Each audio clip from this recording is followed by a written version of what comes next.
დავიწყოთ თქვენი გამოცდილები. თქვენ ხართ საბჭოთა წარსულის კვლევის ლაბორატორიის მკვლევარი, განათლებით ფილოლოგი, ფილოლოგიის დოქტორი. მაინტერესებს იმ ადრეული ცხოვრების გზაზე, ახალგაზრდობაში 20, 25, 30, როდესაც სწავლობდით უნივერსიტეტში, იმ პერიოდში რა როლი ჰქონდა რელიგიას და როგორ გახსოვთ ეს პერიოდი? Padri იცი რა, რელიგია ჩვენ ცხოვრებაში საკმაოდ გვიან შემოვიდა.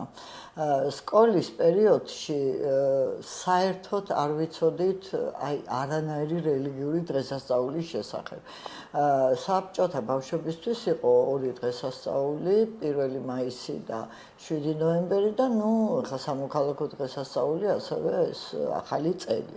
ეს სამი დღესასწაული ვიცოდით, მე პირადად არ ვიცოდი, როდის იყო შობა. ჩვენ ეკლესიებში არ დავდიოდით, რატო? იმიტომ რომ გაგონილი გქონდა, რომ თუ ვინმე ეკლესიაში დაინახეს, მაგალითად შობის ღამეს ან აღდგომის ღამეს, მის მშობლებს იბარებდნენ, ასე ვთქვათ, ეკლესიაში სიარული არ იყო კომკავშირელისთვის მიზანშეწონილი. შემდეგ უკვე ნელ-ნელა ეს მარწუხები მოეშვა და მეორე იწყება პატრიარქ ილია მეორის ასე ვთქვათ პოპულარობის განუზომელის და ეს აი თითქმის ერთნაირად ხდება. სხვათა შორის ძალიან მნიშვნელოვანია, რომ როდესაც ილია მეორე აკურთხეს პატრიარქად, ეს იყო 1977 წელს.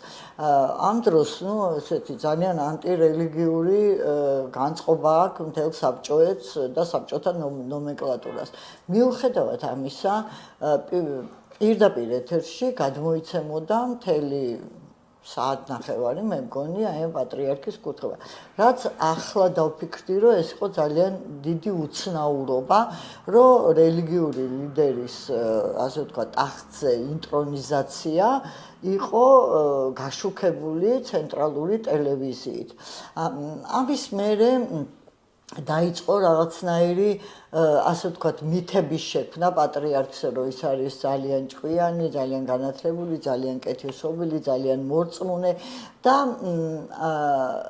ამან იმოქმედა ადამიანების განწყობაზე, რომ დაეწყოთ სიარული ეკლესია. იმდენად აკრძალული იყო რელიგია და უკვე რომ ეს მოეშვა ეს მარწუხები, ადამიანებს გაუჩნდათ ეს იყო რაღაც დისიდენტური სვლა, რომ აი ჩვენ ეკლესიებში დავდივართ და ჩემს გარშემო ბევრი ჩემი მეგობარი წავიდა. ეს იყო რაღაც ახალგაზრდული ამბოხებაც. ამბოხებასავით. კი, იმიტომ რომ ოჯახიდან საშინელი წინააღმდეგობები გვხდებოდა, დედა ჩემი ტიროდა, რომ ჩემი შვილი გადაირია.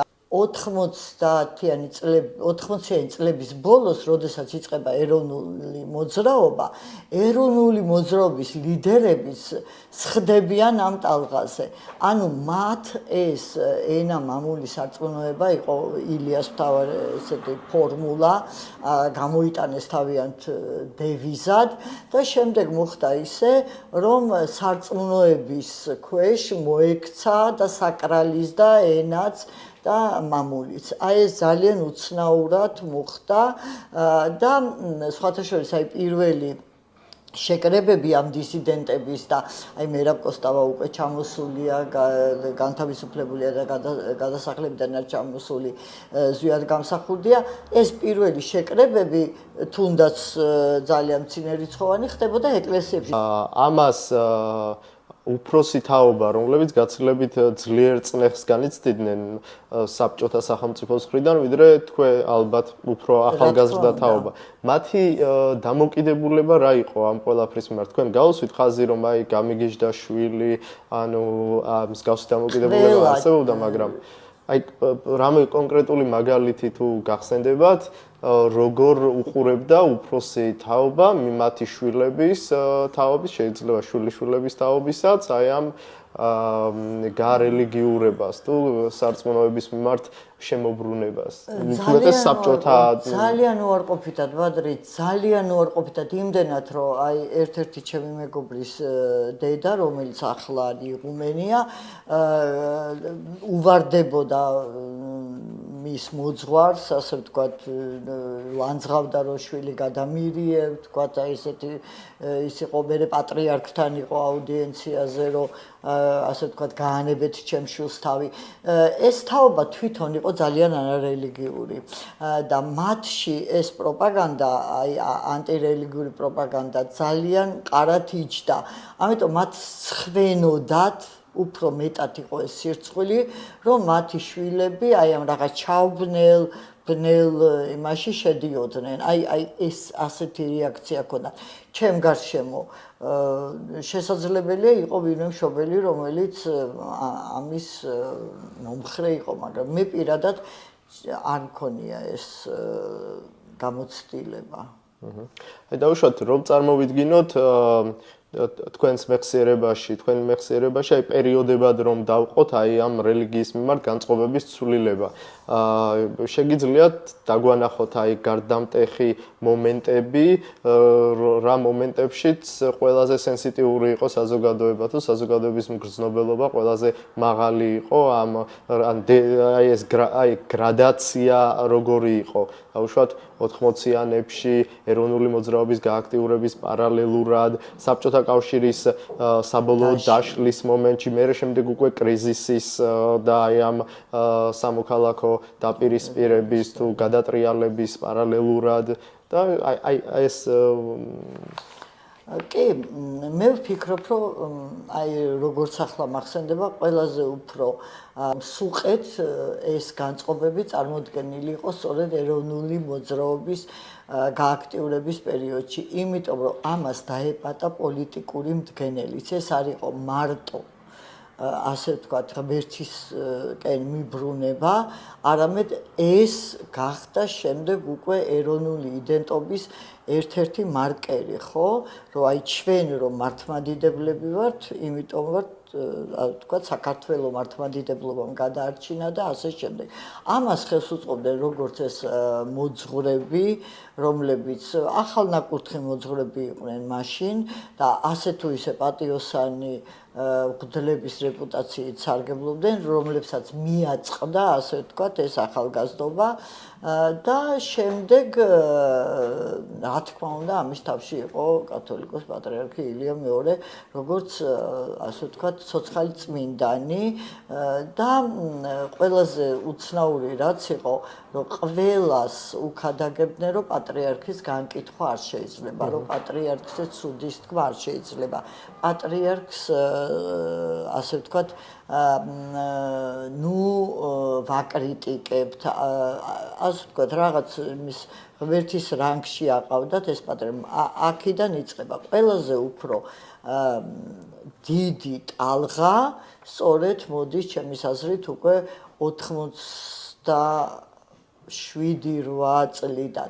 შემდეგ უკვე სამოქალაქო ომის პერიოდში მართალი გითხრათ, დიდად 9 აპრილის ღამეს როგორც მოიქცა პატრიარქი რომ წავიდა ფაქტიურად ბრძოლის ველიდან, გააფრთხილა და წავიდა ბრძოლის ველიდან და შემდეგ უკვე გადატრიალების სამხედრო გადატრიალების პერიოდში, როდესაც ის დაიმალა სამთავროში და ერთი სიტყვითაც არ მოუწოდა, ვთქვათ, ხალხს, რომ ომი ჩამქრალიყო და შემდეგ უკვე, როდესაც ასე ვთქვათ, სამხედრო საბჭო იყო წითელ ხალიჩაზე, მათთან ერთად, ანუ პირდაპირ დაიჭირა პატრიარქმა აი ამ ვთქვათ, პუტჩისტების, როგორც მაშინ ეძახდნენ, მხარე და ამან გამოიწვია მისი რეიტინგის დაცემა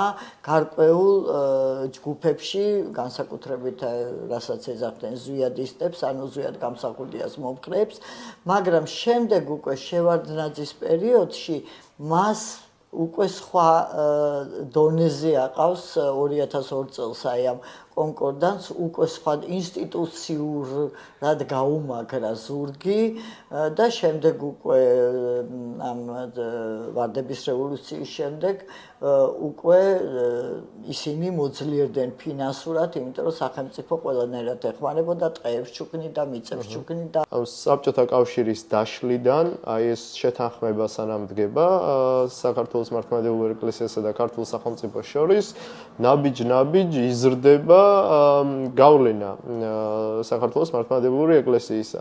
იზრდება შეიძლება მრევლში არა და მრევლი არ იზრდება ამ პერიოდში ან იზრდება, არ ვიცი, მაგრამ თვითონ ინსტიტუტისა, თვითონ საქართველოს ეკლესიის, მართლმადიდებლური ეკლესიის რეპუტაციაც და ძალაუფლებაც იზრდება, ხომ?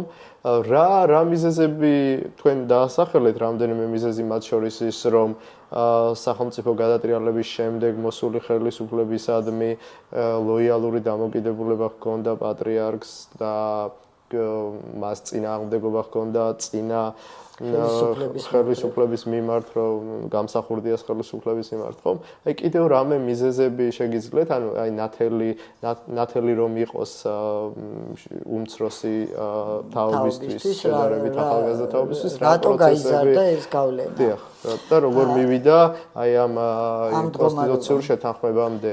ხო, იმიტომ რომ შევარდნაძის ხელისუფლებამ გადაწყვიტა ეკლესიის ინსტრუმენტალიზაცია. ანუ გადაწყვიტა რომ გამოეყენებინა ეს რესურსი, ასე ვთქვათ, რაღაც ხელის პრინციპი იყო, მან მისცა მას ასე ვთქვათ, ინსტიტუციური დამოუკიდებლობა და ინსტიტუტიური პრივილეგიები, რაც გამოიხატებოდა პატრიარქის ხელშეუხებლობაში, რაც გამოიხატებოდა სკოლაში და საგანმანათლებლო სისტემებში მათ შესვლაში, რაც გამოიხატებოდა ყველა ტაძრის და ყველა ძეგლის პრივატიზებაში, ასე ვთქვათ, იმიტომ რომ მართალია სახელმწიფოც არის ამ ეროვნული საგანძურის ასე ვთქვათ ფლობელი, მაგრამ თანამფლობელი არის საქართველოს ეკლესია. ესეც დაუკანონდათ კონსტიტუციური შეთანხმებით. და აი ამ კონსტიტუციური შეთანხმების მერე უკვე ასე ვთქვათ წელში გაიმართნენ როგორც სახელმწიფოს მიერ აღიარებულები უკვე როგორც ეროვნული იდენტობის მთავარი შუქურა, ასე ვთქვათ, საქართველოს მართლმადიდებელი ეკლესია. აი შეიძლება ვთქვათ, რომ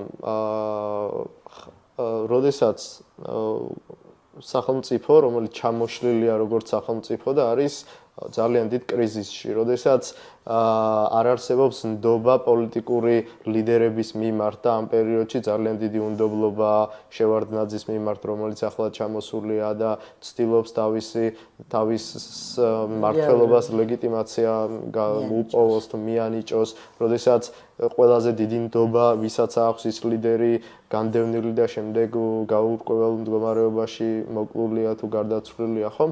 აი ასეთ ვითარებაში, ამ დიდ ქაოსში შეიძლება ვთქვათ, რომ დადებითი როლი ითამაშა მართლმადებლურმა ეკლესიამ, როგორც შემკვრელის, როგორც ერის გამაერთიანებლის როლი ითამაშა. არანაირად არ უთამაშია გამაერთიანებლის როლი, ვინაიდან მან ძალიან კაფიოდ დაიჭირა ასე ვთქვათ, სამხედრო საბჭოს, შემდეგ შევარდნაძის მხარე, მერე მონათლა პრეზიდენტი შევარდნაძეც და ასე ვთქვათ, ის არასდროს მას არასდროს არ გაუკეთებია აქცენტი, რომ ზვიადისტებიც ადამიანები არიან და ასე ვთქვათ, რაღაც ერთობლივი შერიგება მომხდარიყო რაღაცნაირად. ანუ ერის შერიგებისკენ მოწოდებები არ წამოსულა და ერთი პოლიტიკური ძალის მიმართ უფრო ჩანდა მათი არათუ სიმპათიები, არამედ პირდაპირ მხარე. დიახ. რა არის ის გაკვეთილი, რა შეიძლება იყოს ის, რაც აი ამ კრიზისულ პერიოდში რელიგიის როლმა დაგვანახა თუ რას გვაჩვენებს, რას გვასწავლის ის შედეგი, რა შედეგიც დადგა ქართული მართლმადიდებლური ეკლესიისთვის, ქართული სახელმწიფოსთვის ერთად, იმიტომ რომ დღესაც, როდესაც კვლავ აქტუალურია რაღაც რელიგიის როლის ზრდა სახელმწიფოს მხრიდან და პოლიტიკური ლიდერები ამაზე როდესაც საუბრობენ, აი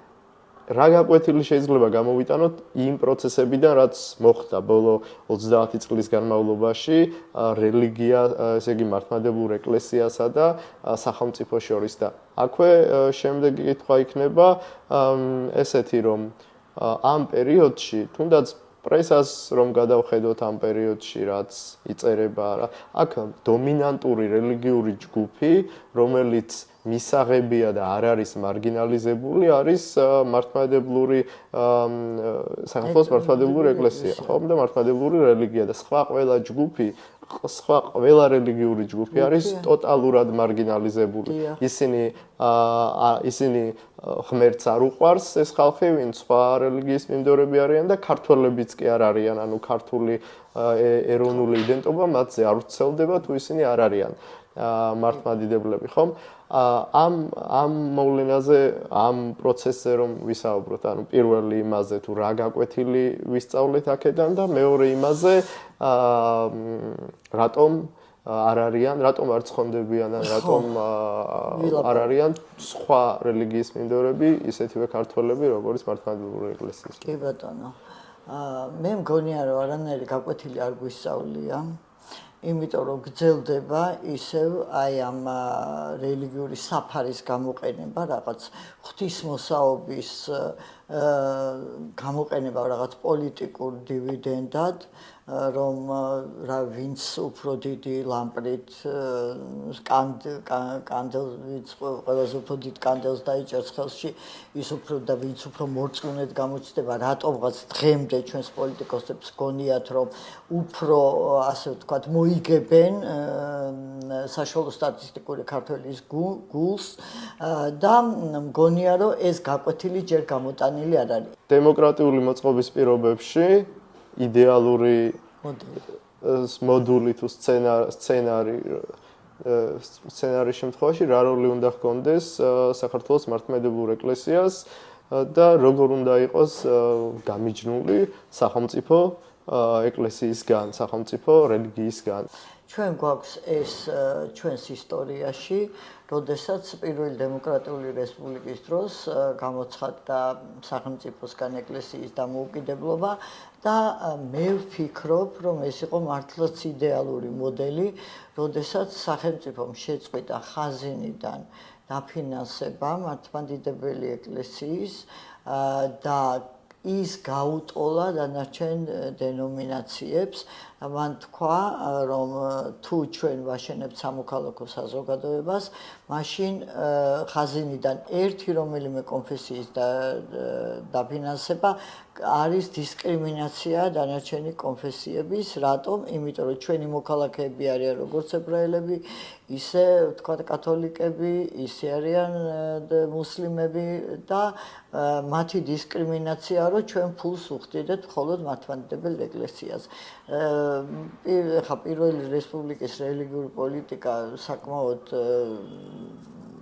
ცლად შეიძლება ამაზე ლაპარაკი, მაგრამ ახლა აქ ამის დრო არ არის, მაგრამ თვითონ ის, რომ ეს გამიჯნა სახელმწიფოს ეკლესიისგან რეალურად იყო აღსრულებული და პირველი დემოკრატიული რესპუბლიკა ქადაგებდა არა ეთნო-რელიგიურ ნაციონალიზმს, არამედ სწორედ სამოქალაქო ნაციონალიზმს, რაც სადაც ჯერ მისასვლელები ვართ, ანუ 100 წლის წინ, რაც ჩვენს ისტორიაში არსებობდა, ჯერ ჩვენ მისკენ სულაც კი არ დაგვიწყია. აი ეს არის დიდი ტრაგედია. და ეს არის ჩემის აზრით ბევრი მიზეზი აქვს ამას, მაგრამ ძალიან მნიშვნელოვანია, რომ პოლიტიკოსები არ იყენებდნენ ამ ინსტიტუციას თავისი პოლიტიკური, ასე ვთქვათ, დივიდენდების მოსაგროვებლად. დიდი მადლობა საინტერესო ინტერვიუსთვის. ამით მორჩა ჩვენი დღევანდელი საუბარი. მადლობა. მადლობა.